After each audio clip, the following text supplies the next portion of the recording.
Ser Podcast.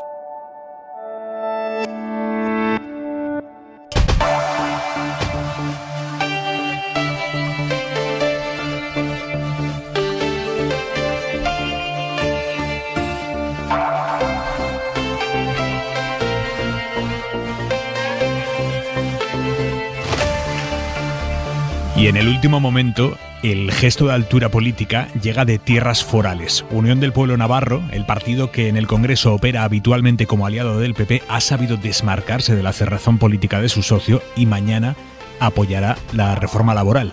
A pesar del no tajante de Esquerra y el PNV, el gobierno se planta esta noche con un colchón de 3 diputados gracias a ese sí inesperado de UPN, cuyos 2 diputados van a votar a favor. Ya no es que se vayan a abstener, que era algo que se barajaba y con eso ya salían los números, pero muy justos, sino que van a votar a favor de la reforma, evitando que esta decaiga cuando lleva ya un mes en vigor y cuando, lo hemos visto hoy en los datos del paro, está favoreciendo que un mayor porcentaje de los nuevos contratos sea indefinido respecto a lo que pasaba hasta ahora. Guillermo Lerma, buenas noches. Buenas noches, Aimar, y ese será seguro uno de los argumentos que el gobierno utilizará mañana durante un debate al que la Moncloa da máxima trascendencia. Prueba de ello es que además del presidente Sánchez y de la vicepresidenta Yolanda Díaz, a las 9 de la mañana en el hemiciclo estarán otros 8 ministros del gabinete. La reforma laboral es una de las medidas más importantes de la legislatura, pero va a salir adelante con unos socios inesperados, Ciudadanos y otros 8 grupos parlamentarios, entre ellos UPN y el PDeCAT, que confirmaban su apoyo esta misma tarde. Javier Esparza y Ferran Bel. Vamos a votar la convalidación de la reforma laboral. Que la aprobación o no de esta modificación de la reforma laboral no es un plebiscito. Sánchez sí, Sánchez no.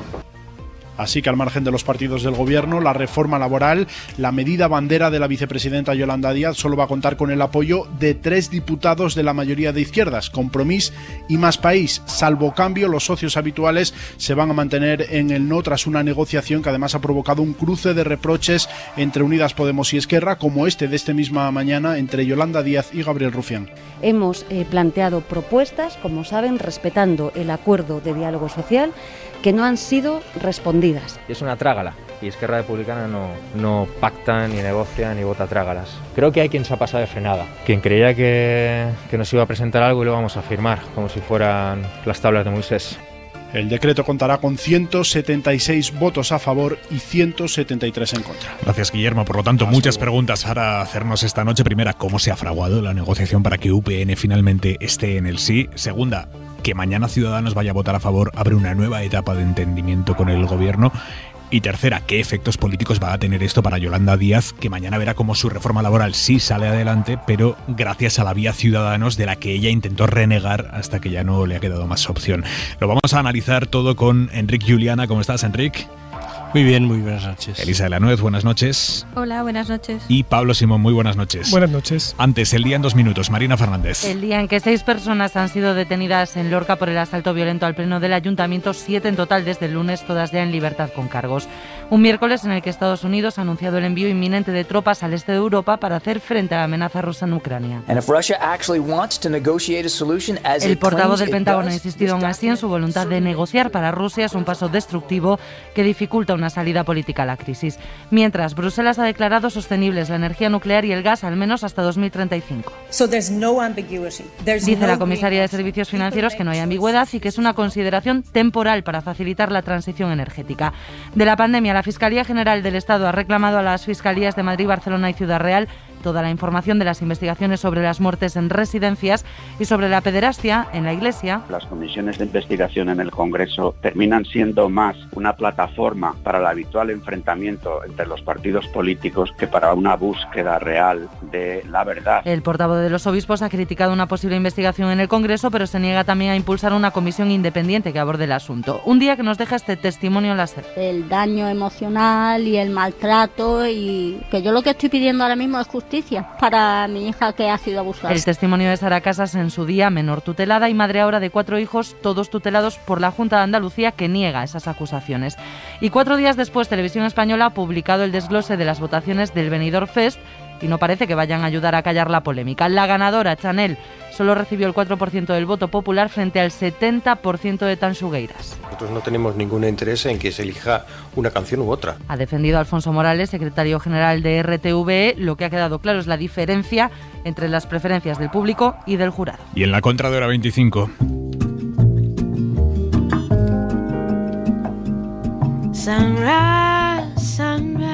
Manuel Javois, buenas noches. ¿Qué tal, Aymar? Buenas noches. Hoy quieres hablar de la polémica que ha estallado alrededor de Carlos Santiso, que es el entrenador del Rayo Vallecano femenino, y sus palabras hace 4 años en un grupo de WhatsApp en el que les decía a sus colaboradores, a su cuerpo técnico, que para ganar tenían que hacer como los de la Arandina, cojamos a una y cargárnosla todos juntos, en referencia a los abusos de 3 futbolistas a una menor de edad. No creo que sea una persona que tuviera que estar al mando de un vestuario femenino. Pues yo igual, yo no creo que esté a la altura para llevar un equipo femenino después de toda Esta tarde, en el partido del Rayo contra el Valencia, parte del público de Vallecas ha pedido la destitución de Santiso. Javois.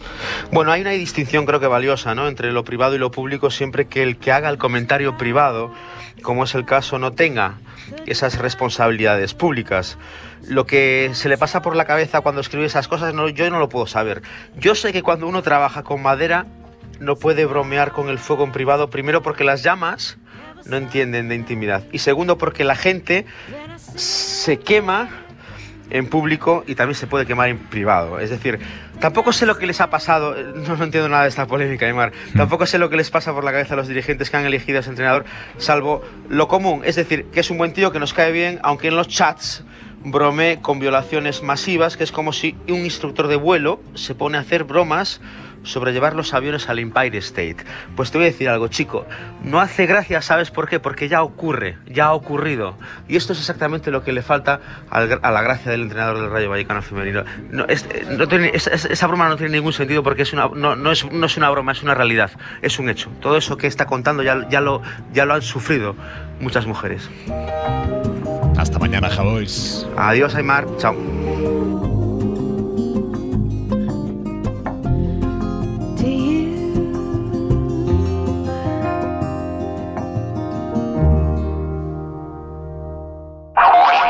Si se convalida la reforma, pero no con la mayoría de la investidura. No me planteo ese escenario, porque sé sumar, aunque soy de letras puras, pero sé sumar. Esto nos decía Yolanda Díaz aquí hace justo una semana, la noche del miércoles pasado. Y finalmente sí han salido los números en ese escenario que la vicepresidenta descartaba por inviable. Y mañana la reforma laboral se aprobará con el voto a favor de Ciudadanos y entre otros partidos también de Unión del Pueblo Navarro. José Javier Esparza, presidente de UPN, buenas noches.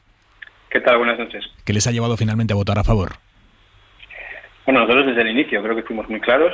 Para nosotros la concertación social, los acuerdos entre empresarios y trabajadores son fundamentales. Cuando hemos gobernado Navarra hemos firmado 4 planes de empleo con UGT, comisiones y la patronal Navarra. Constituimos el Servicio Navarro de Empleo, el Consejo del Diálogo Social. Es decir, yo y mi partido lleva, en su esencia los acuerdos, porque creo que son fundamentales para crear empleo, para generar actividad económica. En definitiva, yo estoy convencido que no hay nada que ayude más a crear empleo que los acuerdos entre empresarios y trabajadores, no los políticos. Los políticos podemos establecer el marco, pero quienes de verdad son capaces de generar actividad económica y darnos ese futuro a todos, pues son quienes son los protagonistas, ¿no? Y los protagonistas habían hecho un esfuerzo importante, había un acuerdo entre UGT, Comisiones Obreras y la patronal, la COE, y desde luego nosotros pues la hemos respetado. ¿Cómo se ha fragado la negociación con el gobierno? ¿Con quién han estado negociando? ¿Quién ha sido su interlocutor?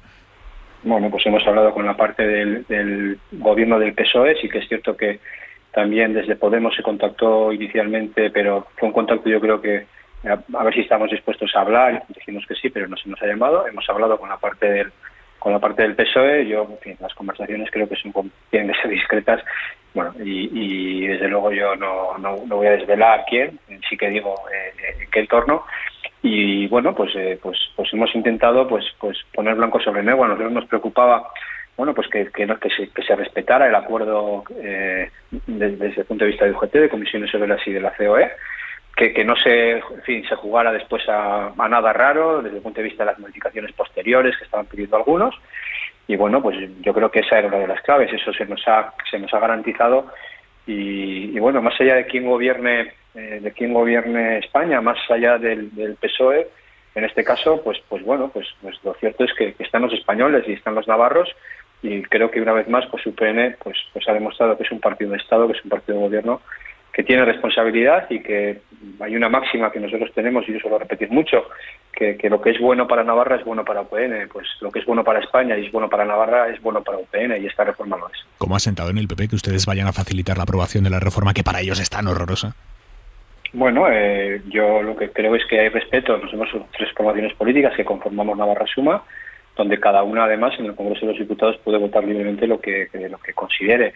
Yo respeto mucho la decisión del Partido Popular, también la de Ciudadanos, y nosotros libremente adoptamos la nuestra, sin ningún tipo de reproche ni nada por el estilo, ni ningún tipo de presión. Desde ese punto de vista, lo cierto es que el Partido Popular se ha comportado de una forma exquisita, así lo tengo que decir, y nosotros hemos tomado la decisión total y absolutamente de forma autónoma. ¿Esto es algo puntual o ustedes se abren ahora a participar en una mayoría más o menos estable para el gobierno ahora que se le diluye la de la investidura? Bueno, vamos a ver, nosotros de este gobierno no es nuestro gobierno, eso es evidente. En fin, yo creo que hay que ser claros. Yo he calificado muchas veces este gobierno de acuerdos inmorales, es decir, a mí estar normalizando a EH Bildu, estar blanqueando a EH Bildu con lo que ha ocurrido, bueno, pues creo que de verdad la sociedad ni la democracia española se merecen esto. Creo que se pueden alcanzar acuerdos con otros, creo que desde ese punto de vista a EH Bildu le falta mucho recorrido, y sin embargo, bueno, pues eso sí está acordando. Aquí en Navarra se ha conformado un gobierno, bueno, pues donde la abstención de Bildu permitió que María Chivite fuera presidenta. Bueno, a mí eso obviamente nosotros lo criticamos, lo vamos a seguir criticando, y bueno, vamos a ver, eso no quiere decir que tengamos que tengamos que estar en el no a todo, tampoco lo estamos en Navarra. Yo a María Chivite, a la presidenta de Navarra, le he ofrecido aprobar los presupuestos del 21 y mantenerla de presidenta hasta el 23, con una única condición, que rompiera esos acuerdos con Bildu. ¿Por qué le ofrezco esto? Pues porque creo que era lo mejor para nuestra tierra. Es decir, creo que en política es muy importante pensar para qué se está, y estamos para defender el bien común. No estamos para ninguna otra cosa, y eso es lo que creo que hacemos, bueno, pues actuando de forma responsable, diciendo las cosas y criticando a este gobierno cuando hay que criticarlo, y llegando a acuerdos cuando es posible y son beneficiosos para el conjunto de los ciudadanos. José Javier Esparza, presidente de Unión del Pueblo Navarro, le agradezco que haya estado esta noche en Hora 25. Ha sido un placer, muchísimas gracias a usted. Inés Arrimadas, presidenta de Ciudadanos, buenas noches. Hola, buenas noches, ¿qué tal? ¿Le ha llamado ya el ministro de Presidencia, Bolaños? Pues sí, he estado hablando con él. Vamos, nosotros ya saben ustedes que en estos días hemos estado en contacto con el gobierno, y la verdad es que por la información que tenemos, pues el gobierno nos garantiza que no se va a tocar una coma del decreto, que se va a respetar el acuerdo, y que Bildu y Esquerra no están en el acuerdo y que no van a ceder a sus cesiones. Así que, pues como eso era lo que habíamos exigido, pues nosotros pues podemos decir que mañana aprobaremos la reforma laboral que ha pactado pues los empresarios, los autónomos y los trabajadores de este país, si todo sigue así. ¿Ustedes votan a favor porque es una reforma que viene avalada por el diálogo social, por respetar eso, o porque consideran que lo que se aprueba mañana es una buena reforma? Pues mire, por muchas cosas. Vamos a votar que sí, ya le digo, si todo sigue como me ha dicho el ministro Bolaños, que espero que sí.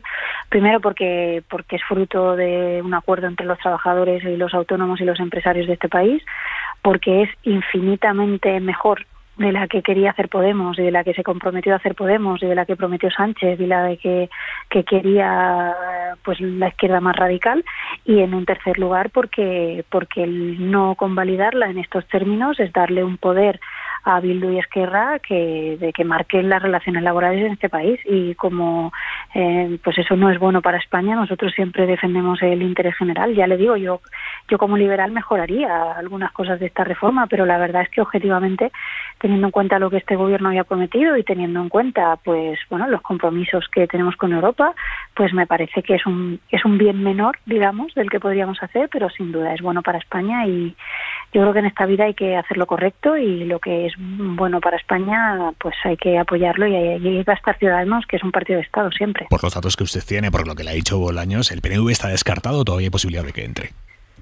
Bueno, lo que hemos hablado es que lo que le digo, o sea, las exigencias, digamos, de Ciudadanos, pues eran esa, que no se tocara el acuerdo ni una coma, que se respetara el acuerdo social, que no se cediera al chantaje de Bildu y Esquerra, y que, bueno, pues que quedara en papel mojado esa esa vieja reivindicación de Podemos y de incluso el PSOE y de Adriana Lastra, que llegó a firmar un documento con Bildu, pues diciendo que iban a derogar toda la reforma laboral y que iban a hacer una serie de cosas que evidentemente están muy alejadas de lo que nosotros creemos que es bueno para España. Pero y el además PNV es que no me dice nada, ¿no? O sea, esa opción todavía está abierta. No hemos hablado, pero vamos, si se mantienen los acuerdos y no se toca una coma de ese decreto y no se cede al chantaje de Bildu y Esquerra, pues la verdad es que se cumple lo que los agentes sociales estaban exigiendo, lo que es bueno para España y lo que pedía Ciudadanos. Que es que nosotros, ya les digo, ¿sí? Hay que pensar en España, hay que mirar al futuro.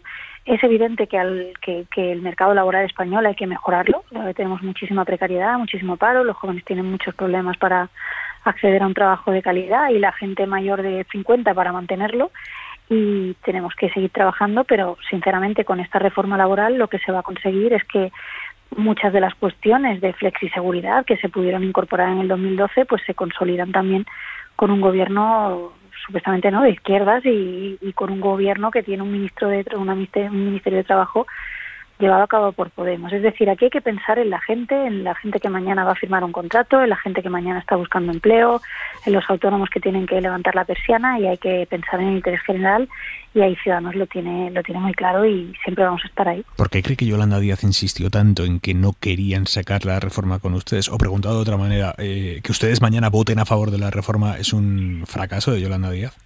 Bueno, es un fracaso de las promesas de Podemos y de las pretensiones de Esquerra y de Bildu, eso es evidente. O sea, y además es que yo se lo voy a decir con mucha humildad, pero con todo el convencimiento. Lo que ha hecho Ciudadanos es provocar que Bildu y Esquerra no tengan ningún tipo de poder de negociación aquí, que no hayan podido chantajear al gobierno y que el ala más radical del gobierno, que es Podemos, pues no haya sacado una reforma laboral mucho más radical que es la que ellos habían prometido siempre, ¿no? Por tanto, yo creo que hemos hecho un servicio a España. Es mucho más cómodo siempre votar que no a todo de este gobierno. Yo entiendo que la posición de PP y Vox es súper cómoda, pero si yo me hubiera sumado al no desde el principio, pues Bildu y Esquerra habrían sacado los ojos a este gobierno y probablemente Yolanda Díaz pues tendría una excusa maravillosa para modificar ese acuerdo hacia una línea más, por decirlo coloquialmente, más podemita, ¿no? Por tanto, yo creo que al final, pues, si sale todo así, pues es una derrota, digamos, de Bildu y Esquerra y del ala radical del gobierno, y es una victoria de trabajadores, de empresarios y de pymes y de autónomos, y eso es bueno para España, y humildemente creo que Ciudadanos pues lo ha conseguido, ¿no? Porque nuestro movimiento, la vía Ciudadanos ha sido esta, ¿no? La de anunciar que nosotros estábamos dispuestos a hacer eso, y eso evidentemente ha quitado mucho poder de negociación a Bildu y Esquerra. ¿Hay un cambio de estrategia en Ciudadanos para empezar a pactar distintas cuestiones con el PSOE o esto es algo aislado? No, es que nosotros siempre hemos hecho lo mismo. Acuérdese usted de los estados de alarma, acuérdese usted de la mano tendida que hicimos con los presupuestos. Yo lo que no me puedo permitir, porque mi conciencia no me lo permite, es pasarme 4 años en la oposición, cobrando un sueldo de oposición y diciendo siempre que no a todo del gobierno y sobre todo frotándome las manos cuando las cosas salen mal, ¿no? Yo creo que la oposición no es una sala de espera donde tú estás ahí esperando hasta que te toque gobernar. Yo creo que la oposición también es una responsabilidad y mi partido siempre va a estar con el interés general. Cuando sabíamos que había que apoyar algo bueno del gobierno, lo hemos apoyado. Cuando sabemos que hay que defender pues alguna reforma, lo hacemos, y desde luego es que me parece que mañana va a ser un buen día para España. O sea, entonces, mañana ¿no tienen interés ustedes por explorar una nueva mayoría más o menos estable para lo que queda de legislatura, ahora que la mayoría de la investidura parece que se resquebraja, por lo menos en una votación tan importante como la de mañana, va a volar por los aires? Bueno, es que lo que ha conseguido Ciudadanos es que en vez de ejercer de pegamento del Frankenstein, que es lo que hace muchas veces Vox y PP, pues nosotros lo que hemos conseguido es sacar de la ecuación a Bildu y Esquerra. Yo le digo que mañana los contratos que se firmen, y pasado mañana los contratos de trabajo que se firmen de los españoles, pues nosotros hemos evitado que estén bajo una normativa dictada por Bildu y Esquerra, y eso es una satisfacción enorme para los que pues estamos en política con un servicio público, los que hemos trabajado fuera de la política. Yo soy una trabajadora normal en un par de empresas antes de entrar en política, y lo que hay que pensar es en eso, que estamos hablando de una cosa muy seria. Esta reforma tiene que tener el aval de Europa, tiene que tener el aval de los agentes sociales, es una de las condiciones para los fondos de recuperación.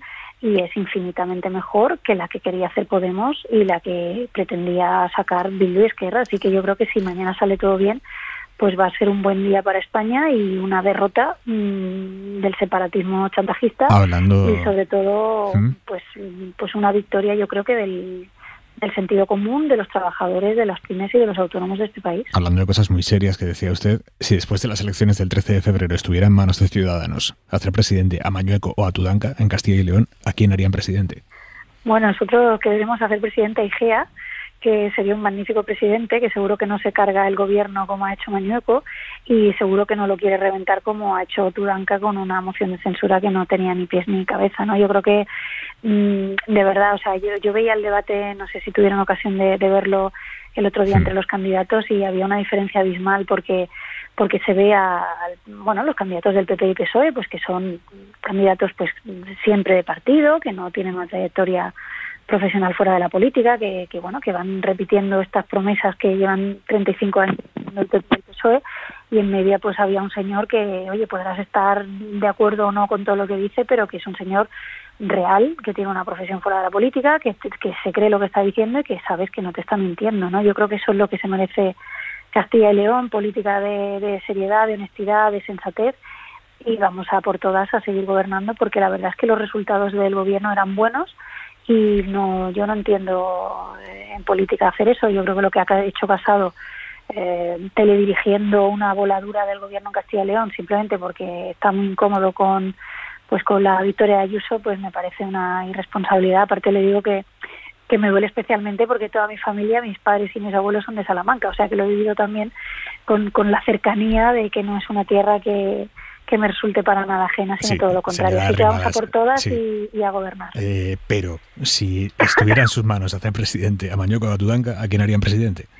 Yo ya le digo, nosotros salimos a gobernar, a defender el acuerdo de gobierno, y es un acuerdo de gobierno que Mañueco ha dinamitado por los aires y que Tudanca presentó moción de censura y ha estado criticando toda la legislatura. O sea que no salimos a prestarle los votos a los demás, y yo le digo muy claro a la gente, porque creo que la gente tiene derecho a saber antes de votar qué es lo que vamos a hacer. Yo le digo a la gente que quien quiera que vuelva a gobernar el PP y gobierne Mañueco, que vote a Mañueco; quien quiera que Tudanca gobierne Castilla y León, que vote a Tudanca; y quien quiera que Ciudadanos y que nuestro candidato Paco Igea pues lidere el gobierno de Castilla y León, que nos vote, que somos muy necesarios y que hace falta ahí en medio alguien poniendo sensatez, poniendo sentido común, y sobre todo de verdad que es muy importante que en los gobiernos esté gente que sepa lo que es trabajar fuera de la política, que sepa lo que es ganarse el pan, porque mantienen el compromiso nos va de que muy mal cuando gobierna gente que no sabe lo que es trabajar. Mantienen el compromiso de que no van a hacer por nada del mundo presidente a Mañueco, como dijo Igea. Ya le digo, yo creo que lo que ha pasado lo ha visto todo el mundo. Lo que ha hecho Mañueco es defraudar incluso a muchos votantes del Partido Popular, incluso a muchos miembros del gobierno del Partido Popular, y desde luego nosotros no nos gustaría para nada que el señor Mañueco tenga otra vez la oportunidad de hacer lo que ha hecho. Así que lo ha dicho muchas veces Paco, y salimos a gobernar y a liderar el gobierno, y sobre todo, de verdad, que muy poquitos votos en Castilla y León lo pueden cambiar todo. Va a ser un escenario muy fragmentado y que sin duda Ciudadanos va a ser decisivo, así que a por todas. Inés Arrimadas, presidenta de Ciudadanos, gracias y suerte. Muchas gracias a todos y buenas noches. Enrique Juliana, Pablo Simón, Elisa de la Nuez, vuestra lectura de lo que va a suceder mañana en el Congreso en la votación de la reforma laboral. Elisa, empiezo por ti. Bueno, yo espero que efectivamente sea verdad esto de que se puede hacer una mayoría teniendo en cuenta básicamente el contenido de la ley, el acuerdo que ha habido previo, y no las posiciones previas, ¿no?, de los bloques. Eso sería, yo creo que, una muy buena noticia. En ese sentido, ojalá que sea así, porque además demostraría, yo creo que es algo importante para el Gobierno, saber que puede tener una oposición, que cuando haya una ley importante como esta, ¿no?, y que además viene avalada, como han dicho todos, por unos acuerdos previos sociales, puede contar con socios distintos a los de la mayoría de investidura, lo cual evidentemente le hace, yo creo, tener más flexibilidad y más comodidad. Sí me gustaría también mencionar, porque además es que estuve justo aquí el miércoles de la semana pasada, pasada, y escuché a Yolanda Díaz cuando la entrevistaste, un poco lo sorprendente que era defender lo buena que era la reforma laboral, lo buena que era para España, y por otro lado decir que sin embargo no estaba por la labor de admitir votos que no fueran los del bloque de investidura, ¿no? Esa es una contradicción que yo creo que es difícil de entender para los ciudadanos, porque aquí si lo que importa son, como digo, el contenido, las leyes, las normas, pues es difícil entender que contigo no las quiero aprobar, aunque no me cambies una coma, y con otros sí. Y por último, por terminar, yo creo que también se demuestra una vez más, hombre, pues que los socios de investidura siempre lo han tenido, lógicamente, ¿no? Una agenda y unos proyectos propios, y en particular en el caso de Esquerra Republicana, que me acuerdo que tiró también los presupuestos, no aprobó los presupuestos que llevaron a las elecciones en 2019, y por tanto, pues que tienen la fiabilidad como socios que tienen, cosa que yo creo que me imagino que el Gobierno tomará nota. Llama la atención muchísimo, por cierto, no sé si lo compartís, Enric, Pablo, que Arrimadas no haga mención al PNV, y cuando le preguntes expresamente por el PNV esquive el asunto. ¿Cabe todavía una abstención del PNV, Enric, por la información que manejas, o no? Creo que sí. Y si se produjese, el dibujo final del paisaje variaría un poquito, ¿no? Yo creo que si la reforma mañana, efectivamente, como parece que existen los números, queda aprobada, pues es un hecho político muy importante para este país, porque será la primera vez que este gobierno aprueba una ley verdaderamente importante, no una ley declarativa, sino una ley que va a obligar a revisar, que ya lo está haciendo, centenares de miles de contratos de trabajo, y que va a establecer correcciones importantes en los contratos temporales, que no es un milagro, no es una ley milagro, porque las leyes milagro simplemente es que no existen, y menos en el tiempo que vivimos hoy. Hay sectores políticos, especialmente en la izquierda, que esto les cuesta un poco de entender, hay una cierta dificultad para comprenderlo. Las leyes milagro no existen, pero en un país dividido en todos los segmentos posibles, donde hay turbas de gente que asaltan ayuntamientos, como ha ocurrido esta semana, turbas de gente que asalta ayuntamientos, hombre, pues que se apruebe una ley referida a la legislación laboral con el acuerdo de la patronal y con un amplio espectro político detrás, es un acto, es algo políticamente importantísimo, y me atrevo a decir que muy de izquierdas. Lo que pasa es que hay un sector de la izquierda que esto le cuesta entenderlo, pero muy de izquierdas también. ¿Por qué? Bueno, pues porque la gobernación de un país va bien cuando tú consigues atraer a tus posiciones a más gente de la que te ha votado. Esto es cuando vas bien. Si solo cuentas con los tuyos, pues traes con los tuyos, y los tuyos un día se encogen, ¿no? Como la ropa, lavarla mal, se encogen, ¿no?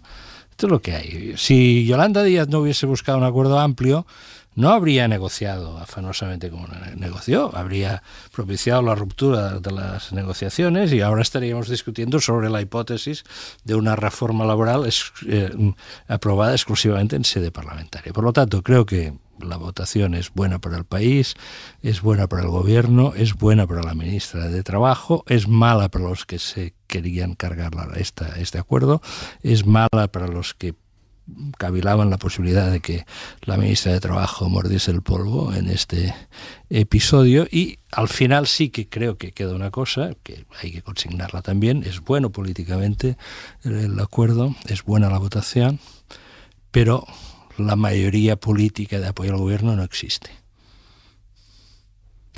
y esto hay que tomar nota. Existe una mayoría aritmética, que además ahora vemos que un día puede ir por aquí, otro día ir por allá, y con esto se puede llegar al 2023. No voy a decir ahora que esto signifique que el gobierno está en riesgo, no, puede llegar perfectamente al 2023. Pero la mayoría política no existe, y esta votación lo pone de relieve, y esto tiene su importancia. Pablo.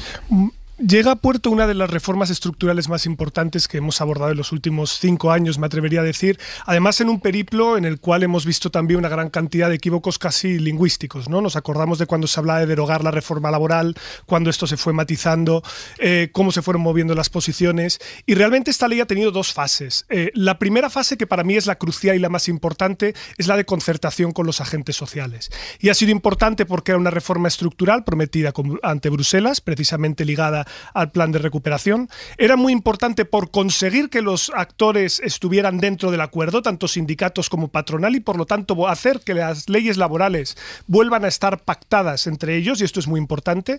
Y tercero, también por las medidas de flexibilidad interna y las propias propuestas del fondo de la ley, que yo creo que en general son positivas. Es decir, por ejemplo, que el que ahora vayan a poder aplicarse ERTEs en situaciones que no sean catastróficas como una pandemia, sino de reestructuración de un sector, nos da una flexibilidad interna que es maravillosa, porque hace que no tengamos otra vez que despedir a gente para ajustar un sector y por lo tanto que vaya a ser menos procíclico nuestro mercado del trabajo. Eso es bueno, eso es positivo, y en general el fondo de la cuestión es positiva. Pero cuando ha entrado en la arena parlamentaria, hemos dejado de hablar del fondo. Aquí no estamos hablando en absoluto del fondo. Aquí estamos hablando de una cuestión estrictamente política para, anticipando todos los actores, fíjate lo que te digo, anticipando que esto finalmente iba a salir de una manera o de otra, ver si se puede deslucir el premio que le supone a Yolanda Díaz el aprobar esta reforma. Y yo creo que aquí la propia Yolanda Díaz ha dado un poco de soga para que sus adversarios pudieran terminar ahorcándola, por una razón muy sencilla. Porque en el fondo ella tenía que haber planteado la idea de entrada de que no se iba a negar a recibir los votos de nadie porque consideraba que era una buena reforma y ya está. Y no haber establecido estas cosas de la hemeroteca que tenemos aquí una semana después, de que no, yo prefiero el voto de la investidura. ¿Por qué? Creo que esto es importante. Porque a todo el mundo conspiraba contra ella. ¿Quiénes conspiraban contra ella? Evidentemente, Esquerra Republicana y Bildu, que querían empujar el acuerdo más hacia la izquierda y expulsar a la patronal, desluciendo también a Podemos, que saben que es un rival electoral. Lo hacía, desde luego, también el propio Ciudadanos para querer jugar algún tipo de papel y, por tanto, revalorizarse en términos políticos, demostrando lo que decía aquí Inés Arrimadas hace un momento. Hemos conseguido que esta ley sea menos podemita, ¿no? Somos un efecto moderador, pero me atrevería a decir, hasta con un poco de maldad, el propio PSOE. El propio PSOE también prefiere que haya un acuerdo por el centro porque le quita un activo electoral muy importante a Yolanda Díaz, o al menos se lo ensucia un poco. No por la política de fondo, insisto, no por la política de fondo, que creo que es positiva, sino por el hecho de que ahora siempre va a tener una incómoda ala izquierdista que va a estar aplicando esta lógica de la política española que me parece terrible, que es la de la propiedad conmutativa, ¿no? Una ley es de izquierdas o de derechas según quién la vota. No en función del contenido específico de la ley, sino en función de quién la apoya. Entonces van a intentar sus rivales jugar con esto para tratar de deslucirle un elemento que yo creo que es la gran ley que va a intentar Yolanda Díaz vender, que es el hecho de que ella puede fajar acuerdos, que yo creo que es un elemento positivo, pero que al final ha terminado siendo aprobado a lo mejor más a la derecha de lo que ella inicialmente hubiera querido plantear, creo. Sí, tienes razón, Pablo. Yo creo que Yolanda Díaz ha tenido la presión también de Unidas Podemos, a la que le ponía muy nervioso tener que aprobar la reforma laboral con Ciudadanos. Yo incluso te diría más. Yo creo que en Unidas Podemos ha habido quienes han apoyado a Yolanda Díaz con sincero entusiasmo y otros que no ha habido tan sincero entusiasmo. ¿Por qué? Y lo pondría en el capítulo de las casuísticas que tú has enunciado. Bueno, porque hay en ese ámbito todavía hay una cosa por resolver, que es que se va a la configuración de una candidatura con un tipo de organización o de formalización que no se sabe cuál va a ser, y creo que hay también sus posibles, sus más y sus menos, que no van a explicitarse, porque si los explicitasen adoptarían una política de carácter suicida, porque Podemos en estos momentos solo tiene una candidata, que es Yolanda Díaz, no tiene alternativa. Ahora, a su vez, lógicamente Podemos, en esta futura configuración de plataforma, candidatura, alianza, no sé cómo se llamará, pues querrá negociar sus posiciones. Entonces yo creo que sí, efectivamente, se podría haber adoptado una actitud de decir, oye, nosotros consideramos deseable que este decreto ley sea validado por toda la izquierda, pero si vienen votos de la derecha, pues oye, muchas gracias por darlos, ¿no? Insisto, por una razón, porque es que todo esto de la derecha a la izquierda son conceptos pues que hay que estar revisando constantemente como una partitura musical. Insisto, en un país donde se están fomentando turbas que asaltan ayuntamientos, que esto ha pasado esta semana, que se está generando un lenguaje en el Parlamento que incita claramente, y hay que decirlo así, incita claramente a la violencia política, y un día va a pasar una desgracia, pues que alrededor de una ley laboral pactada por los sindicatos, promovida por la izquierda, pactada por los sindicatos y la patronal, que un sector de la derecha, por las razones que fueren, está de acuerdo y vota a favor, los primeros que han de aplaudir son los de la izquierda, digo yo. O quizá me he perdido algo. En la política posmoderna, porque hay pasajes que uno se va haciendo mayor y un día ya llega que no los entienda. Pero yo diría que, teniendo en cuenta cuál es el horizonte real de este país, que se produzca una convergencia parlamentaria amplia con sectores de la derecha alrededor de una propuesta fomentada y trabajada por la izquierda, hombre, estar enfadado por esto es un poco extraño. ¿No os parece? Elisa. Sí, totalmente de acuerdo con los dos.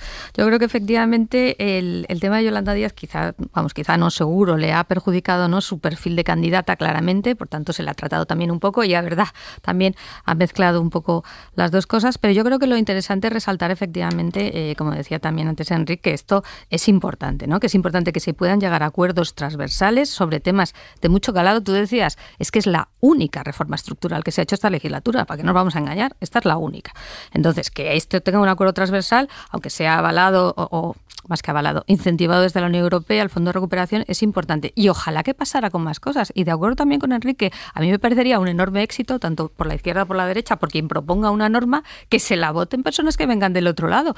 Aparte que tiene una cosa, que es una garantía de permanencia que no es habitual. Aquí, como sabemos, vamos cambiando ley de educación cada 4 años. Oiga, ¿qué tal si, por ejemplo, tenemos una ley como esta, importante, de reforma laboral, que dura más tiempo? Porque, entre otras cosas, podremos ver si sus efectos son positivos o no. Y aquí retomo la idea de que no hay leyes milagro, ¿no? Habrá que ver lo que funciona, lo que no funciona, hasta qué punto lo que se pone en el papel funciona. Para eso necesitamos también tiempo. Por tanto, creo que son muy buenas noticias. ¿Y qué consecuencias puede tener para lo que resta de legislatura el hecho de que la mayoría de la investidura, que hasta ahora con sus más y sus menos ha venido funcionando como algo relativamente estable, mañana vaya a saltar por los aires en una votación de semejante calado, Pablo? Lo que sabemos seguro es que la supervivencia de esta legislatura, con unas cuentas públicas aprobadas, se puede extender en el tiempo. Es decir, yo creo que hay que tener en cuenta que el margen temporal de este año, sin lugar a dudas, se puede agotar por parte del Ejecutivo. Ahora, todo va a depender de la capacidad que tenga para moverse en este contexto, dependiendo de la norma o de la ley que quiera impulsar, porque hay algunos elementos importantes que están en cartera, y voy a plantear, por ejemplo, 2, ¿no?, que podrían generar controversia / acuerdos. La ley de memoria democrática, que sigue, por ejemplo, en el congelador, y es uno de los temas en los que Esquerra Republicana es más beligerante. No está clara la fórmula jurídica con la que se haría, hay aspiraciones maximalistas. Y otra de las grandes promesas que ha hecho el Ejecutivo y que se supone va a agotar esta legislatura, que es la reforma del Código Penal. Es decir, es verdad que se ha reactivado otra vez la negociación a propósito de esto, pero es algo que todavía se tiene que tramitar y se tiene que discutir. Bueno, esas son reformas que es verdad que no tocan al bolsillo, pero que sí que son importantes y que habrá que ver con qué mayoría se pueden sacar, y que es verdad que también pueden servir otra vez de pegamento, porque no es como a veces tendemos a ver siempre la política en términos muy bibloque, pero luego, según las votaciones que vayamos viendo en el Congreso, nos sorprendería la transversalidad que hay de algunas propuestas. Voy a retomar un ejemplo reciente. La ley de eutanasia, por ejemplo. Ciudadanos tuvo un posicionamiento favorable a esa ley, por poner un ejemplo también de que, dependiendo del tipo de norma de la que estemos hablando, puede haber acuerdos variables, pero yo creo que al menos puede ser que haya un poquito más de juego en esta dirección, pero no tienen por qué quedar particularmente inhabilitado el gobierno para continuar sacando su programa este año, al menos este año, ¿eh? Otra cosa es que estas vayan a ser las últimas cuentas de la legislatura, que podrían ser perfectamente, pero al menos este año, para sus normas principales, yo creo que puede tirar. Enrique, Elisa. Yo he dicho antes que la mayoría política, la mayoría que hizo a Sánchez presidente en 2018, y que le dio la investidura en 2020, enero, yo creo que en estos momentos esta mayoría está muerta. Lo cual no quiere decir que no haya aritmética. Aritmética habrá. Y se puede llegar hasta principios de finales de 2023, que parece que en estos momentos es el propósito de Sánchez. Aritmética la hay. Pero lo que no hay es mayoría. En términos políticos, ¿qué quiere decir eso? Quiere decir lo siguiente, y me parece que es importante. Es decir, en un momento como el que estamos viviendo, un horizonte de guerra en el este de Europa, encarecimiento de la energía y de bienes básicos, inflación que puede subir todavía más, etcétera, etcétera. Es decir, notables incertidumbres. La sociedad se hace una pregunta, o 2 preguntas. ¿A dónde vamos? 2, ¿quién conduce? Esto se lo han preguntado los portugueses hace unos días. Se dijeron, ¿a dónde vamos? Hombre, las encuestas se han puesto de acuerdo en decir que vamos a un empate catastrófico. Parece que no les gustó esta posibilidad, ese horizonte. ¿Quién conduce? Bueno, pues que conduzca Costa, ¿no? Entonces, en estos momentos, la pregunta, ¿a dónde vamos? Pues, hombre, mayoría no hay, no está clara, porque si ante un asunto tan claro los que han dado la investidura no votan, y cada uno podrá exhibir sus razones, pero no votan, no hay mayoría política, hay aritméticas. ¿Quién conduce? Bueno, por el momento Sánchez. ¿Sánchez es Antonio Costa? Dejo la pregunta sobre la mesa, la dejo sobre la mesa. Pero la mayoría no existe. La mayoría como articulación política que le dice al país, señores, vamos en esta dirección y el horizonte es este, esto no existe. Bueno, yo diría y esto al PSOE le puede incluso gustar porque hace como cositas de centro, pero no, cuidado que esto es peligroso. ¿Decías, Elisa? Sí, que yo soy más radical. Yo creo que una mayoría como tal diciendo vamos por aquí no ha existido nunca. Lo que ha existido es un poco, como dices... No, perdón. Sí, en el momento que se aprueban presupuestos estás marcando la dirección. Desde el punto de vista económico, pero yo me refiero a una cosa más de proyecto, digamos, de mayoría, ¿no? Aquí está el proyecto del gobierno que está apoyado por unos socios de investidura y otras veces no está apoyado por los socios de investidura.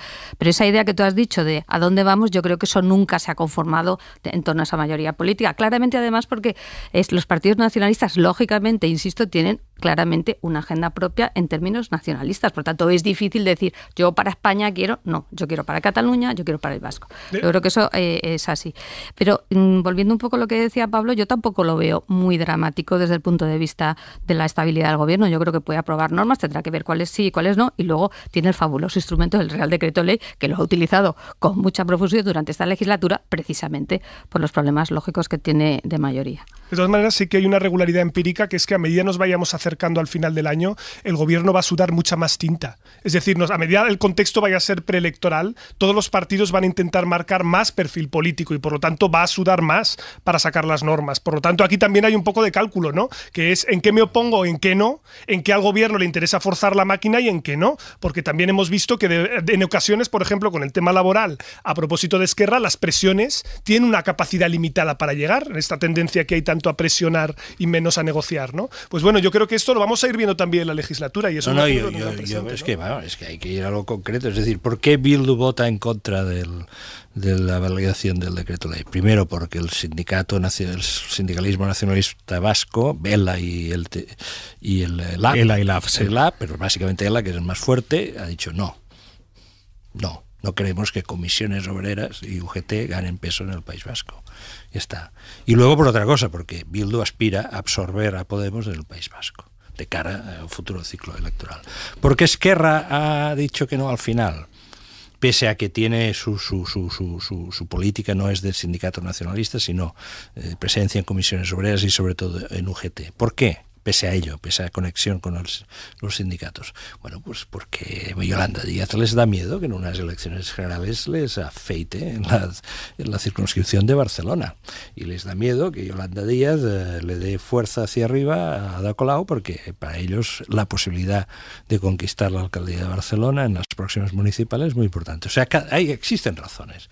Incluso te diría que el PNV está así un poco frío, porque también este escenario, aunque ellos no dependan del sindicalismo nacionalista, han de tenerlo en cuenta, lo han de tener en cuenta, no se pueden olvidar de él. O sea, hay motivos que son los que, en estos momentos dificultan la articulación de un proyecto, y pienso que este es el problema de esta votación de mañana.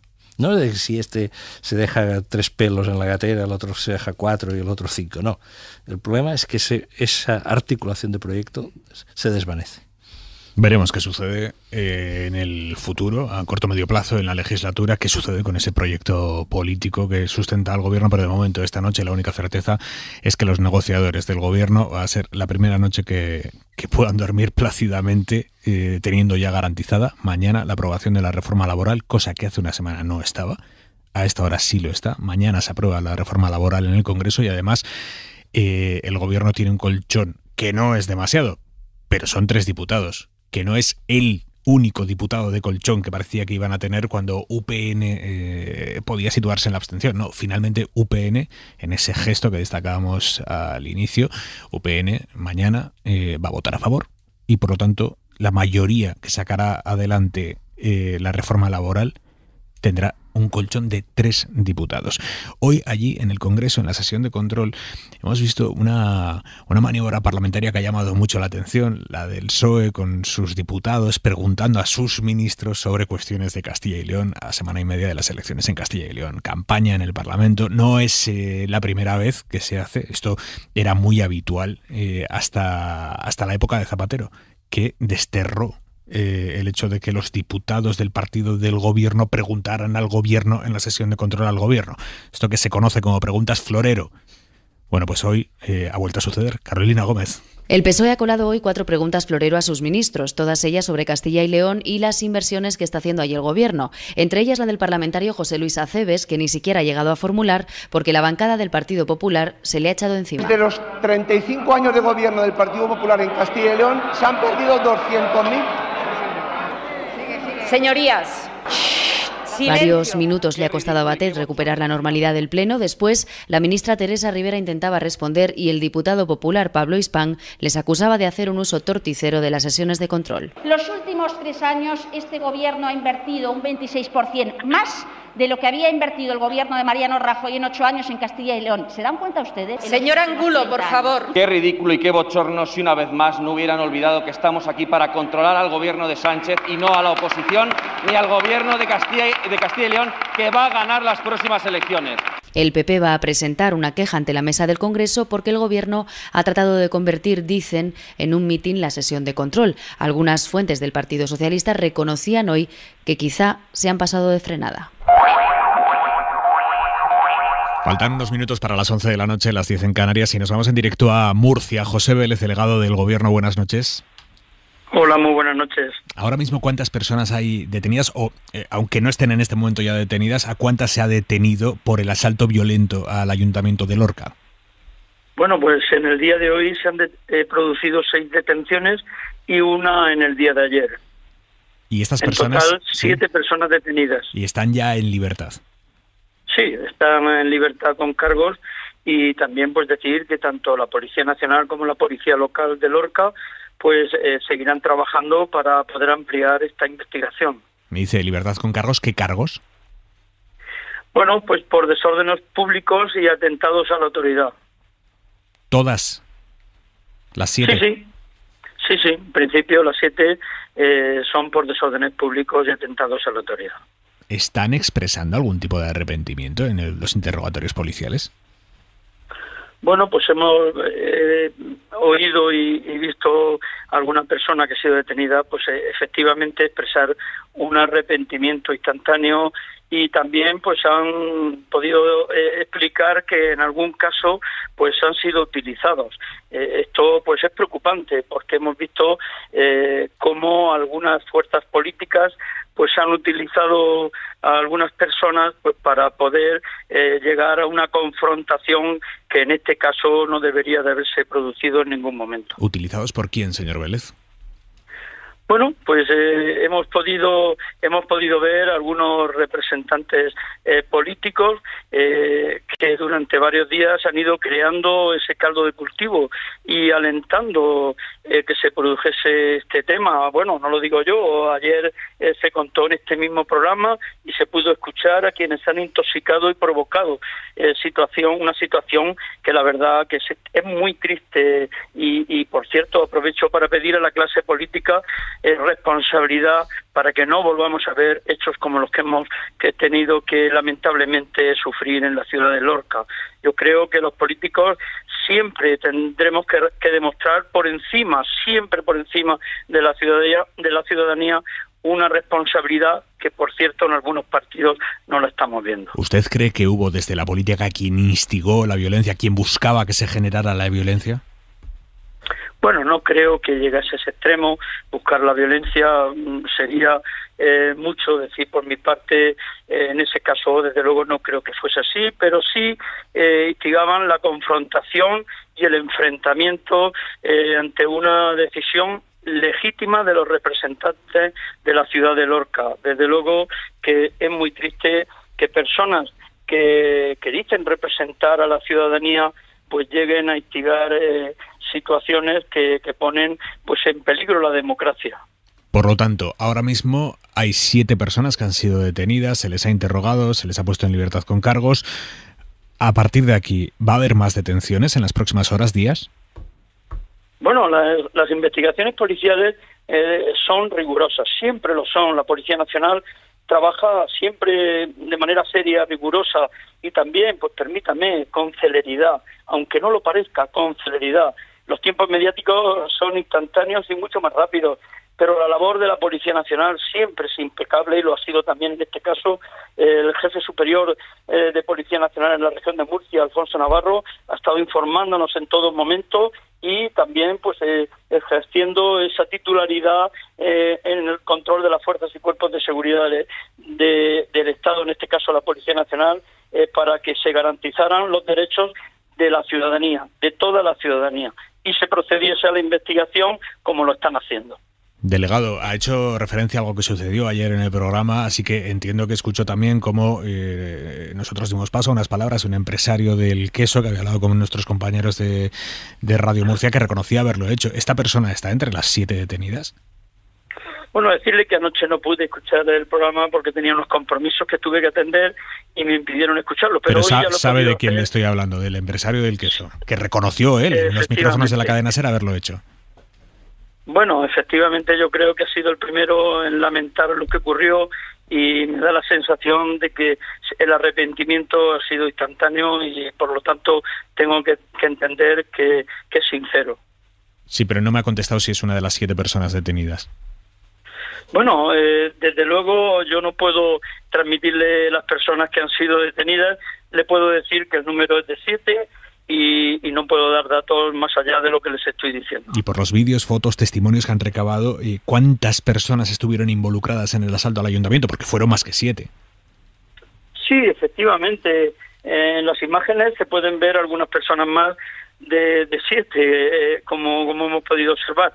Pero bueno, también es verdad que desde la delegación del Gobierno de la región de Murcia hemos iniciado un procedimiento sancionador por alteración del orden público contra el organizador de la manifestación, en primer lugar, y también, por supuesto, hemos pedido al alcalde de la ciudad de Lorca y al jefe superior de policía que nos remitan todas las denuncias por infracciones a la Ley Orgánica de Seguridad Ciudadana por cualquier infracción administrativa para sancionar a todos los participantes sin perjuicio de la responsabilidad penal que pudieran tener. Por lo tanto, me ha dicho que se ha abierto un expediente sancionador al convocante de la protesta.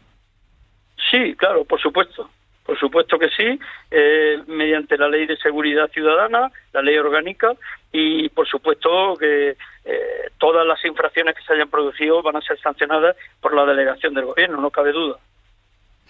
Sin perjuicio, reitero, de la responsabilidad penal que pudieran tener en cada caso. ¿Todos los que causaron heridas a los policías están ya detenidos? ¿Están entre estos 7?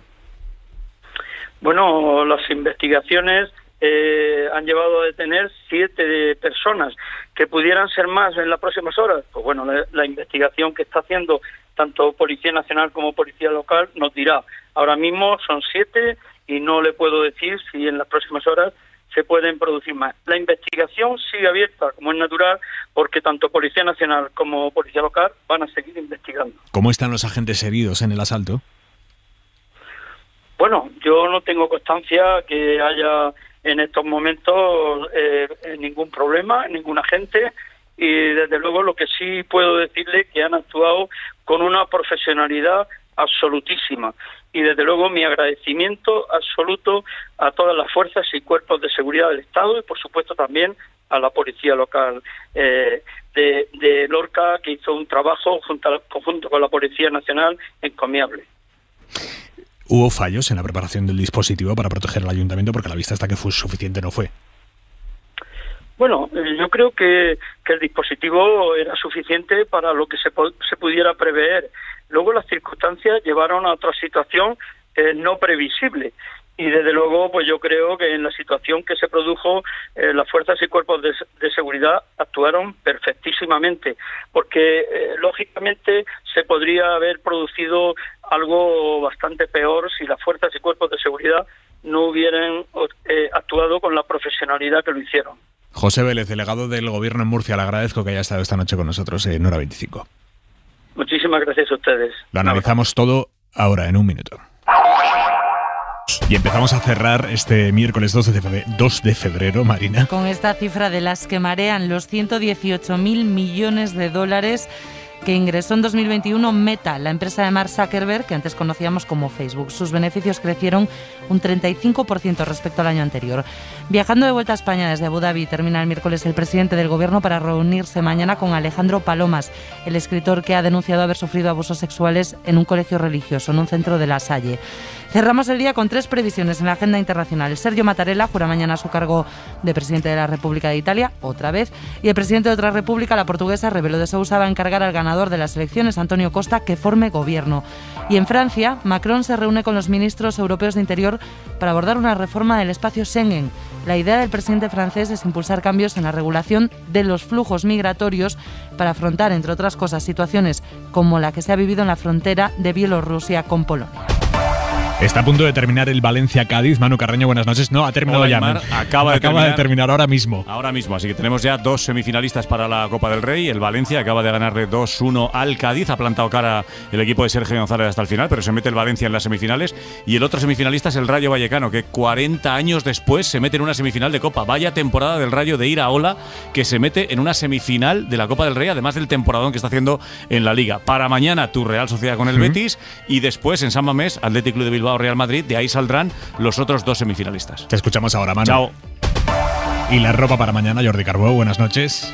Buenas noches, pues aunque parezca mentira, volvemos a recomendar ropa de verano no muy caluroso, eso sí, para la tarde de mañana. En los mismos sitios que hoy ha hecho calor. Ha subido muchísimo las temperaturas, por ejemplo, entre las provincias de Alicante y Valencia, máximas de hasta 28 grados, rozando los 30 en Canarias. Pues bien, estas temperaturas en el Mediterráneo, también en el Valle del Guadalquivir, así como en Canarias, mañana se pueden repetir muy parecidas a las de hoy. Cuidado porque durante la noche sí que podrá bajar bastante y va a hacer frío. Y en el resto del país esperamos un ligero descenso que será más evidente el fin de semana. Y como los últimos días, muchas horas de sol, no esperamos lluvia significativa ni para mañana ni para lo que queda de semana. Y si en Estados Unidos tienen a sus famosas marmotas, que hoy por cierto han dado para muchas risas esta mañana en Hoy por Hoy, les ha dado un ataque de risa buenísimo a Ángels, Sastre y Palomino, que si no lo han visto búsquenlo porque realmente es bueno. Aquí en España, Carbó, tenemos a la Candelaria para pronosticar cuánto va a durar el invierno. ¿Y qué ha pasado? Aquí no tenemos el riesgo de que no se pueda presentar, ¿no? Claro. Como es una tradición. La verdad es que dice la tradición que cuando hace sol, es decir, cuando ríe la Candelaria, el invierno todavía tiene semanas por delante, y cuando llueve es que se está acabando. Bueno, no deja de ser un poco como las cabañuelas, es decir, esos pronósticos necesarios, ¿no? Sobre todo para ver cuándo podían empezar la actividad en el campo. Lo que nos dice la ciencia es que de momento lo que queda de semana de invierno vamos a tener poco, y lo que hace falta lluvia, no vemos ningún cambio, y ya veremos si llega hasta finales de la semana que viene. Gracias, Carbó. Adiós. Esto es muy fácil. Yo que ahora puedo elegir comida de 1000 países diferentes, ¿tú no me dejas elegir taller? Pues yo me voy a la Mutua. Vente a la Mutua con cualquiera de tus seguros y te bajamos su precio, sea cual sea. Llama al 91 555 5555. 91 555 5555. Esto es muy fácil. Esto es la Mutua. Condiciones en Mutua.es. Hora 25. Aimar Bretos. Juliana, Lorca. Bueno, en Lorca ha habido algo que es muy preocupante. Ha habido un acto de violencia política. Violencia política, que es algo que en este país creíamos que habíamos logrado erradicar. O sea, la erradicación en los países de la violencia política es un hito muy importante. España tardado muchos años en decir, bueno, no hay violencia política. No se mata. Se sigue sin matar en estos momentos. Esperemos que sea así. Pero no se agrede físicamente a nadie por sus creencias políticas o por las decisiones que pueda tomar, en este caso, una institución de gobierno como es un ayuntamiento. Y esto es muy grave que ocurra. El brutalismo se ha instalado en el Parlamento. Por brutalismo entiendo como la fase superior de la crispación. O sea, la crispación es un viejo ejercicio gimnástico de la política española que empezó ya en los años 90 y que se ha ido desarrollando. En este sentido, la política española está muy musculada de crispación. Pero en esta legislatura hemos dado un paso más, que es el brutalismo. El brutalismo. Es decir, nadie es capaz de aguantar 10 minutos de sesión parlamentaria. Cualquier persona ajena a la política, que le pongas ante el televisor o en un transistor en la radio por ejemplo, las sesiones de los miércoles, al cabo de 10 minutos como máximo cierra, desconecta, asqueado de lo que está viendo. Esto es una actividad de carácter subversivo que se ha instalado en este país, que tiene como propósito asquear la relación de la sociedad con la política, desprestigiarla, romperla, fracturarla. Y estamos ahí. Y ahora hay ya una ramificación del brutalismo que es la incitación a la violencia. Es decir, empezar a desarrollar actos de carácter violento.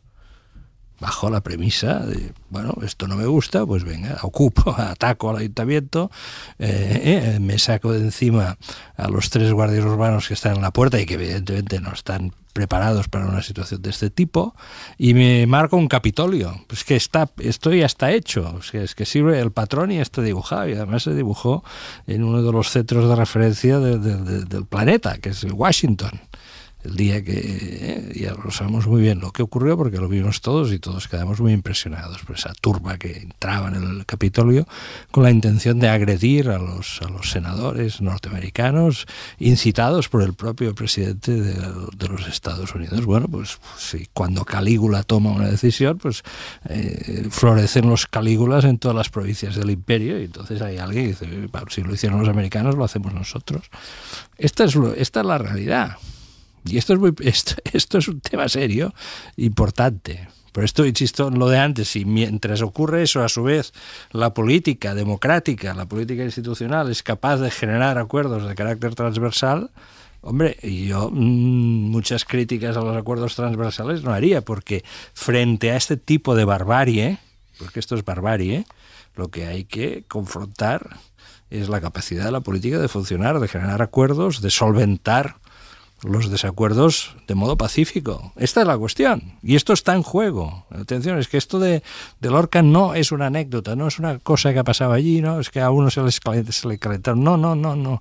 Es que si uno atiende al contenido, los debates en el Parlamento, si uno atiende al contenido de determinados medios de comunicación en España, no solo los digitales, también algunos impresos, si uno va sumando todo, lo que se da cuenta de que existe en curso una campaña de agitación política tendente a fomentar la violencia política en España.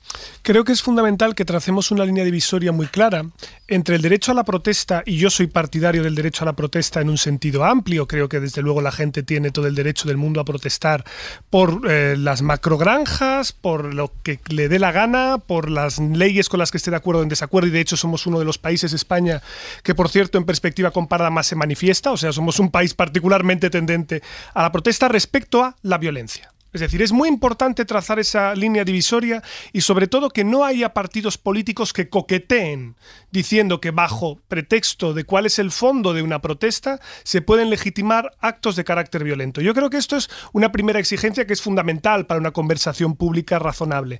Segunda cuestión, desde luego la polarización entendida como la distancia ideológica entre los partidos o que confronten alternativas políticas, proyectos, es algo consustancial a la democracia y natural. Esto no es algo que tenga que espantarnos. El problema es que estamos viendo una ruptura del lenguaje mínimo compartido, del mínimo común denominador sobre cuáles son esos acuerdos por arriba de lo que es aceptable y de lo que no es aceptable. Lo hemos visto en tribuna parlamentaria, hemos visto faltas de respeto a la presidencia del tribunal, hemos visto insultos y descalificaciones de una manera muy directa que entorpece el debate. El problema de eso es que se va filtrando poco a poco hacia la opinión pública, y esto yo creo que genera un doble efecto. Paradójicamente, una cosa que decía muy bien Enrique, hay una desmovilización creciente y una pérdida de interés por la política que se acelera, y esto te puedo ahora mismo, el dato más abrumador tal vez sea que entre los menores de 35 años en los últimos 3 ha caído el interés por la política 20 puntos. ¿En serio? 20 puntos. Hay varias razones. Específicamente en España. Específicamente en España. Yo creo que esto tiene que ver también porque política igual COVID, igual estamos hartos y queremos hablar de cualquier otra cosa, ¿no? Porque la política ha ido mucho sobre la pandemia. Pero claro, hay una desmovilización. Las nuevas generaciones están entrando con otras coordenadas y mirando en otras direcciones, pero los que quedan dentro del sistema lo hacen desde unas ópticas de polarización que no son luego representativas del conjunto del país. Es decir, se quedan los más movilizados, los más cafeteros, y justamente aquellos que explicitan más posiciones muy contrarias a lo que luego son consensos básicos en los que a nivel de ciudadanía nos podemos terminar encontrando, porque, de nuevo, en los estudios que tenemos en España sobre polarización nos indica una cosa muy curiosa. Si tú no dices quién ha propuesto una medida concreta para la regulación del COVID, los acuerdos emergen solos. Es decir, en el momento en el que ya has dicho lo de las macrogranjas, si tú lo planteas así, si abriéramos ahora un debate sobre las macrogranjas sin mayor contexto, habría posiciones y seguro que hasta encontraríamos un acuerdo. Si ha dicho Alberto Garzón algo de las macrogranjas, eso ya genera inmediatamente reacciones pro o en contra en función de coordenadas ideológicas. Y eso es lo que muchas veces termina envileciendo el debate en España, que es lo que hablábamos antes, ¿no? Las propiedades transitivas. Si tú estás en un lado o estás en el otro, puedo dialogar o no. Y eso es preocupante, porque, insisto, termina deteriorando algo que es fundamental para el funcionamiento de nuestra democracia, que es una aceptación mínima, tanto a nivel de élites como de votantes, del pluralismo político y de la contención. Y si faltan esas dos cuestiones, lo que llamaba Max Weber la mesura, si no hay mesura, esto yo creo que termina degenerando en una democracia de peor calidad, que es creo lo que estamos viviendo ahora. Elisa. Sí, totalmente de acuerdo. Yo creo que efectivamente es una cosa además a mí también que me parece muy interesante, que es lo que se llama el deterioro de las reglas informales en la democracia, ¿no? Que son esas normas un poco que no están escritas, que tienen que ver con el pluralismo, con el respeto a los demás, con el tono de la conversación pública, y desde luego ese deterioro lleva, por supuesto, a que eso cale en los votantes. Y además con un matiz que me interesa destacar. Los ciudadanos se toman mucho más en serio esto que los propios políticos. ¿Por qué digo eso? Porque luego ellos están todos juntos en el ayuntamiento, están todos juntos en el Congreso, de vez en cuando hablan entre ellos. Es decir, hay una cercanía personal que el ciudadano no tiene, con lo cual a él le parece que eso está extremadamente polarizado, y es verdad, pero luego ellos van a coincidir en la cafetería del Congreso, van a estar juntos, y esto es importante, ¿no? En cambio, el votante eso no lo sabe. Entonces, esas arengas, digamos, esas manifestaciones verbales le llevan a llegar mucho más lejos de lo que van a llegar los propios representantes políticos. Yo creo que eso es importante tenerlo en cuenta. Y luego también una cosa que decía Enrique, estoy totalmente de acuerdo, también esa sensación de que no sirve los espacios institucionales. Y esa es una sensación que desafortunadamente se está creando, ¿no? O sea, si mis representantes no son capaces de llegar a esos acuerdos, pues habrá uno que dirá, oye, no, es que esto no sirve para nada, lo que hay que ir allí, tomar el Congreso, tomar el Congreso porque no se nos olvide. Esto también iba por ahí, ¿eh? Y también pasó en el Parlamento de Cataluña. Esa idea de que no sirven los espacios institucionales y, por tanto, vamos a por ellos, vamos a hacer ese especie de asalto, ese mini Capitolio, como decía Enrique. Por tanto, creo que es preocupante, pero tiene que ver con unas patologías que están aquí desde hace bastante tiempo y que yo creo que es conveniente ponerlas de manifiesto, porque luego esto se te va de las manos y te das con estos 7 detenidos que a lo mejor efectivamente es gente, oye, que pensaba que esto era una cosa razonable que se podía hacer, cuando evidentemente es una cosa impresentable, ¿no? No es lo mismo rodear el Congreso que asaltar el Capitolio. Estoy de acuerdo, pero quiero decir que esa idea de que no nos representan... No, evidentemente. Nada, ¿no? La crisis del 2008 trajo consigo una oleada de deslegitimación de las instituciones. Después del 2008 pasan bastantes cosas en España. Hay un día que hay unas elecciones europeas en las que los dos partidos que han sumado siempre más del 50% se sitúan por debajo, y al cabo de unas semanas abdica el rey Juan Carlos. Hemos tardado unos años en saber por qué, y ahora ya lo sabemos por qué abdicó. Han pasado cosas, ¿no? Ahora, efectivamente, yo antes decía el concepto, la mesura, el concepto del límite. Y esta la responsabilidad ahí la tienen las principales fuerzas políticas, los principales líderes políticos, los que gobiernan, aquellos que aspiran a gobernar, ahí tienen una responsabilidad muy importante. Y los medios de comunicación. Porque hay otra cosa que no, o sea, ciertas asimetrías un país siempre las tendrá, pero hay algunas asimetrías que al final acaban siendo insultantes, ¿no? Es decir, hombre, el día que hay una manifestación en Cádiz que acaba con una cierta dureza entre policías y manifestantes, se establece un cierto consenso en los medios de comunicación, o al menos en algunos medios de comunicación de los obreros radicales. El día que unos individuos, algunos vestidos con traje de camuflaje, asaltan el ayuntamiento de Lorca, estos no, pues es una gente indignada, no, hombre, esto es una broma. O sea, el periodismo también te tiene que reflexionar sobre esto. No. El envilecimiento del lenguaje periodístico es otro de los problemas en España. A mí una cosa que también me preocupa sobre todo este clima es hasta qué punto la polarización termina volviendo a nuestros representantes menos representativos. Y me explico por qué. En el momento en el que toda la discusión política versa entre buenos y malos y entre el que está enfrente siempre es peor que los míos, esto hace que los tuyos no se tengan que esforzar. Es decir, que ya no tengan que hacer nada más que recordarte que enfrente está el diablo con cuernos y rabo y que yo no tengo que esforzarme por tratar de conectar contigo, ofrecerte las políticas que te he prometido, hacerlo lo mejor posible, sino simplemente asustarte con lo que hay enfrente. Esto es una tentación muy cómoda. Lo es a derecha y a izquierda. Lo vemos desde la derecha continuamente con esta hipérbole tremenda y deslegitimación del gobierno. Lo vemos desde la izquierda incluso a veces con la negociación que tiene con sus socios el gobierno, diciendo que, hombre, es que si no viene Vox. Claro, el problema de estar todo el rato jugando con ese tipo de miedos es que habrá un momento que te digan, ¿y entonces qué? Dejadme que me vaya a Washington, porque Estados Unidos ha dado esta tarde un paso más en el pulso con Rusia y ha mandado 3.000 militares al este de Europa, 1.700 soldados a Polonia, 1.000 a Rumanía, 300 a Alemania. Y Rusia ha contestado a ese anuncio diciendo que lo que ha hecho el Pentágono esta tarde es un paso destructivo que limita el espacio a las decisiones políticas, que son palabras poco tranquilizadoras. Pablo Morán, buenas noches. Buenas noches. El despliegue comenzará en los próximos días. 2.000 soldados de una base de Carolina del Norte se irán a Polonia y Alemania y otros 1.000 que ya están en Alemania se van a mover a Rumanía. John Kirby es el portavoz del Pentágono.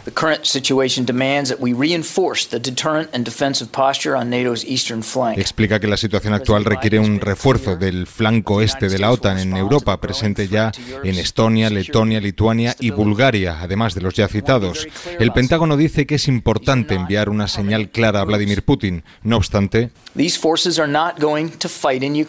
esas tropas no entrarán en combate en Ucrania, llegado el caso. Al otro lado de la frontera, Rusia ha continuado hoy las maniobras de sus tropas que rodean Ucrania no solo al este, también al norte a través de Bielorrusia y también por el sur, con un refuerzo naval en el Mar Negro. This number and composition of forces is not sufficient for a full-scale invasion. Esa acumulación de tropas no es suficiente para una invasión a gran escala, aseguraba hoy el ministro de Exteriores de Ucrania, aunque el presidente Zelensky acaba de anunciar un refuerzo de sus tropas al margen del material militar que está enviando Occidente. ¿Cómo interpretar este movimiento de Estados Unidos, Pablo? Pues desde luego aquí hay dos lógicas posibles: o estamos desescalando o estamos incrementando los costes. Y es extraño porque al principio se estaban planteando desde los Estados Unidos la idea de ir bajando la tensión e ir rebajándolo, incluso con los documentos que hemos conocido en el país, de volver a restablecer vínculos de seguridad y de cooperación en la zona del espacio postsoviético que tocaría la órbita de influencia de Rusia, pero al mismo tiempo se hace este desplazamiento de tropas a la zona, por lo tanto parece que las espadas en el fondo todavía están en alto, es decir, que todavía se están perimetrando los actores para ver hasta dónde pueden arrancar concesiones al otro, y parece claro que esto terminará de una forma o de otra con una neutralización de Ucrania. El problema es ponerlo por escrito o no. Es decir, para mí yo creo que esa es la cuestión clave, saber hasta qué punto la OTAN daría más garantías a Rusia de las que formalmente puede hacerlo, teniendo en cuenta que Ucrania es un país soberano, claro. Por cierto, Enrique, no quiero tenerte aquí como experto en gas, pero ¿qué importancia... Estoy dispuesto, me apasiona el gas. ¿Qué importancia tenemos que darle a que Marruecos haya pedido a España que le permitamos gasificar aquí en la península, gas licuado que Marruecos compre en los mercados internacionales, que lo traiga aquí a España, aquí lo gasifiquemos porque tenemos plantas gasificadoras y se lo mandemos a Marruecos por el tubo por el que hasta ahora nos llegaba a nosotros gas desde Marruecos, gas que venía de Argelia.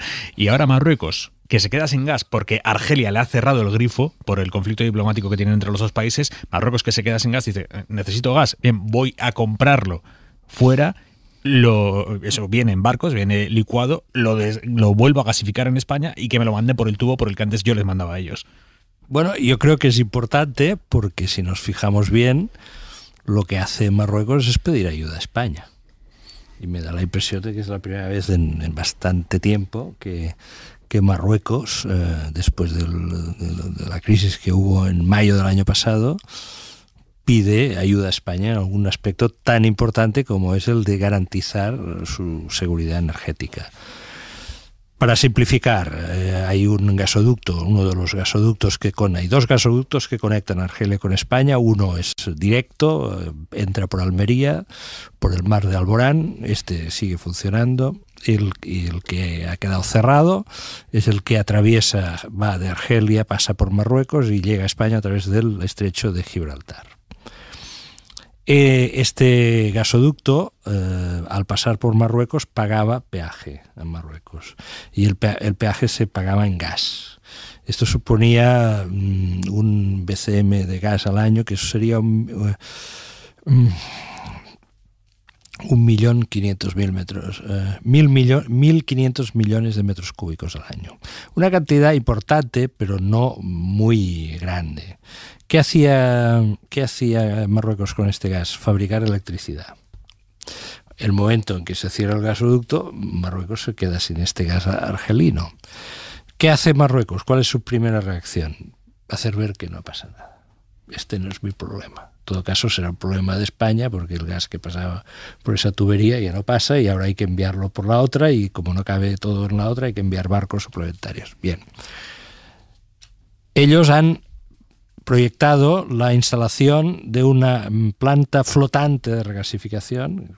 Esto existe, una especie de plataforma en el mar, pero eso no se hace en 2 días y hay el proyecto de hacer eso en un puerto muy cercano a Casablanca. Y ahora lo que piden es España. España es el país europeo con más plantas de regasificación y le piden, nosotros compraremos gas licuado al mercado internacional, lo traeremos en barcos a una planta española y ustedes nos lo colocan en el tubo y hacen funcionar el tubo del gasoducto del Magreb-Europa, el que pasa por Gibraltar, en sentido inverso. Esto técnicamente se puede hacer, efectivamente. Las plantas de regasificación españolas están en capacidad suficiente para hacer eso, por lo tanto es Marruecos pidiéndole un favor a España. ¿Marruecos qué ve? Bueno, ve pues que en estos momentos se está hablando mucho del gas licuado como alternativa potencial a una crisis todavía más severa con Rusia. Bueno, ha dicho, este puede ser su momento. Han visto a Sánchez en alistamiento atlántico y han dicho, hombre, pues si el problema es que hay que garantizar provisiones de gas, aquellos a los que se les priva del gas por gasoducto, como somos nosotros, marroquíes, pues pedimos ayuda a España, que de alguna manera es una manera de pedir ayuda a la OTAN. Yo creo que el gobierno de España hoy ya se ha avanzado, no ha dicho que no va a decir que no, o sea, es técnicamente... El gobierno encantado de que Marruecos sí, claro, le haga un favor gordo, claro. Porque se allana, o sea, porque es un paso que yo creo que conduce, aunque lentamente, porque los ritmos con Marruecos son lentos, se conduce a una cierta mayor normalización de relaciones. Ahora hay que ver qué opina Argelia sobre esto.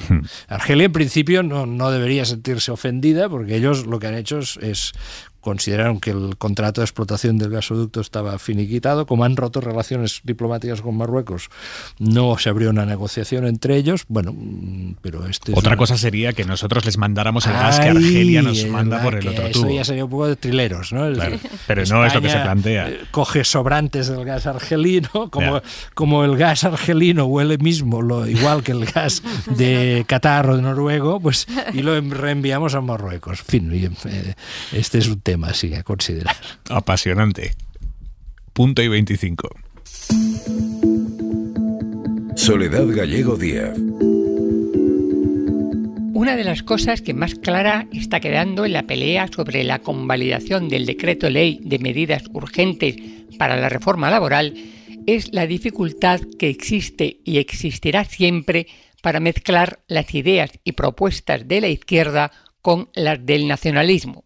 De hecho, si las cosas no cambian en el último momento, En la votación de mañana faltará precisamente el apoyo de los 3 grupos que afirman unir esos 2 intereses: Esquerra Republicana de Cataluña, Bildu y Bloque Nacionalista Galego. Si votan en contra del decreto ley, estarán pasando por encima no ya de lo que propone el Partido Socialista o Unidas Podemos, incluido el Partido Comunista, sino sobre todo de lo que proponen las 2 principales centrales sindicales de este país, Comisiones Obreras y UGT. Los sindicatos mayoritarios, muy disminuidos en los últimos años, han conseguido recuperar un cierto protagonismo gracias a que han logrado un acuerdo con la patronal y volver a poner sobre la mesa el diálogo social como la base esencial de cualquier decisión que afecte a los trabajadores en este país. Lo que menos necesitan los sindicatos es que grupos como Esquerra, Bildu o el Bloque intenten desautorizarles poniendo en duda su papel. Si finalmente los 3 grupos votan en contra de la convalidación, es prácticamente imposible que puedan defender que lo hacen en nombre de los intereses de la izquierda y de los trabajadores, sino del puro y simple nacionalismo. Y habrán demostrado una vez más que los 2 términos, izquierda y nacionalismo, tienen una enorme dificultad para maridarse. Punto y 25. Pero entonces, ¿va a jugar Dembélé o no va a jugar Dembélé, Manu? Es una buena pregunta, Aimar. Hoy el presidente de Laporta ha dicho que la decisión la tiene el entrenador, que es Xavi Hernández, pero que él cree que no debería jugar.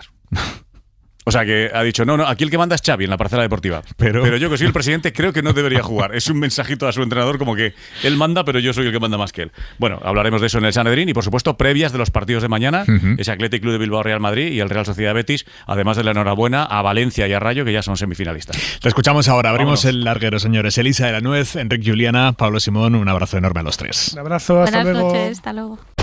Suscríbete a Hora 25. Todos los episodios y contenidos adicionales en la app de Cadena SER y en nuestros canales de Apple Podcast, Spotify, iVoox, Google Podcast y YouTube. Escúchanos en directo en la SER de lunes a viernes a las 8 de la tarde. Cadena SER. La radio.